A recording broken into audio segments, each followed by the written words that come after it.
Hey everyone, Joe here again on behalf of the League dev team. First of all, I want to say thank you to everyone who jumped in and gave us feedback on the last update. We tried to read and respond to as many comments as we could, and we really appreciate you taking the time to let us know what you think.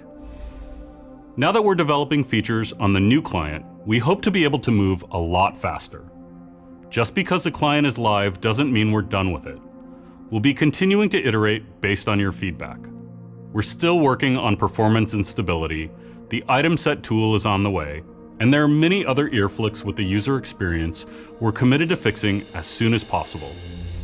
In this update, I'm happy to finally go more in depth about some of our other work in progress. I'd like to share our detailed plans for Runes and Masteries, as well as the Honor update, and maybe even kill a few more memes along the way. Just a reminder that everything I'll talk about here could change. This is going to be a long one, so let's get to it. Last time, I talked about some of the common complaints with Runes and Masteries, and there were a lot of questions about what we might do here. So this time, I'd like to share more detail with you about just what we've got planned. Our current plan is to release a major overhaul to Runes and Masteries for this November's preseason. This is a big change with a lot of different pieces that we're referring to collectively as Runes Reforged. First, we're combining Runes and Masteries into a single pregame system. Instead of many, mostly incremental choices about stats, new runes concentrate the power down to a more focused set of choices that have a greater impact on gameplay. Similar to the current Mastery system, your most important choice will be your Keystone rune. But in the new system, a Keystone rune gets to be much more powerful than anything we've had in pre-game before. Keystones should feel like huge choices that you can build an entire playstyle around. Take Berserk, for example. After you've been in combat for a few seconds, Berserk grants you a 60% attack speed boost and raises your attack speed cap momentarily. Another example keystone is Perksy. Perksy is a pet that comes with special abilities. When you send her out, she gives a shield to allies or does additional damage to enemies. Your keystone is meant to be the focal point of your rune build, but you'll augment this build with minor and major rune choices. These give you flexibility in dealing with the enemy draft or taking advantage of your team's composition. For example, here's a major rune called Overheal. Excess healing past your max health gets converted to a shield. This is great if your champion has a lot of healing. It's also great if someone on your team picks Soraka or Sona. To ensure that runes help you adapt to each new game of League, runes will be fully editable in Champ Select. We also believe that you shouldn't have to choose between trying out a new rune build and buying a new champion. We know that the high IP cost for runes has been a major pain point for a long time. So we're super excited to let you know that new runes will be totally free for all players.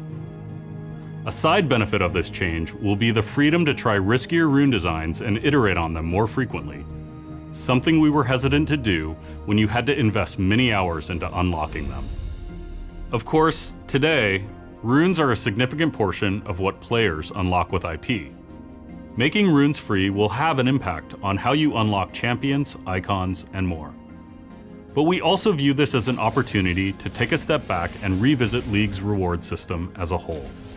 So while we are reworking runes, we're also looking at other improvements, such as making it easier for new players to fill out their champion pools and giving all players more rewards to work towards.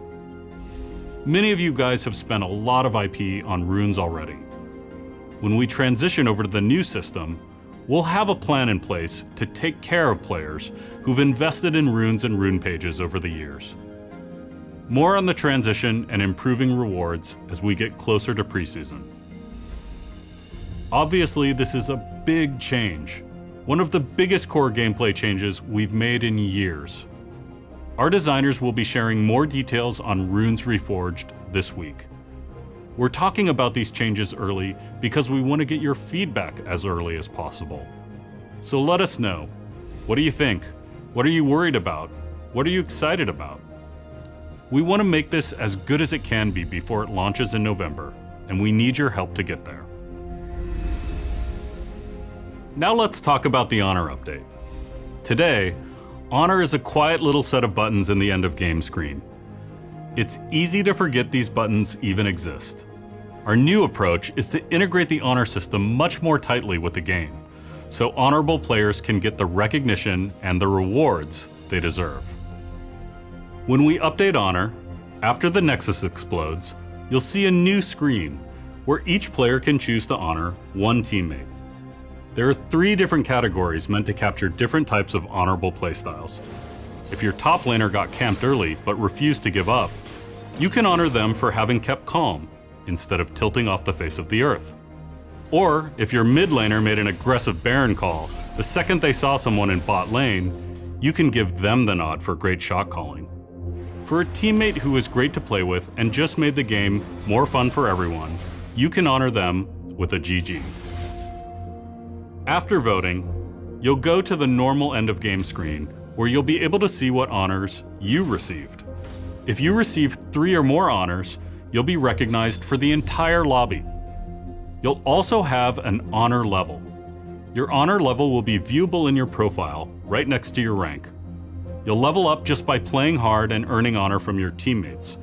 If you have a few less honorable games, you can actually drop levels, and you'll have to earn back your standing through consistently sportsmanlike play. And your standing matters. A higher honor level comes with real benefits. Key fragments will now drop through the honor system instead, and more honorable players can get additional rewards, including exclusive content. Honor is headed to PBE this week, and we're aiming for a global release in patch 7.13. The Honor team will be diving deeper into details soon, so be sure to keep an eye out for that. We continue to look for opportunities to tackle quality of life features alongside our big development priorities. By now, you've seen our update to Pulsefire Ezreal, the addition of ping muting, the highlights viewer, and some minor enhancements to ARAM. Soon, we'll be implementing the 10-ban system, which also reduces a lot of friction getting into game in the new client. Finally, because it came up a bunch in the last video's comments, I also wanted to give a quick update on voice chat. Now that the client has shipped, we are discussing voice chat designs for League. Voice is a polarizing feature. Some of you really love the idea, and some of you really don't. When we do implement voice, we want to make sure we do so in a way that makes sense for as many players as possible. Let us know what issues you think we should focus on next. As always, thank you guys so much for playing. The team is so excited to launch these and many other features to you and hear what you think about them. Feel free to leave comments or ask questions, and we'll do our best to address as many as we can. Thanks again, and see you on the Rift.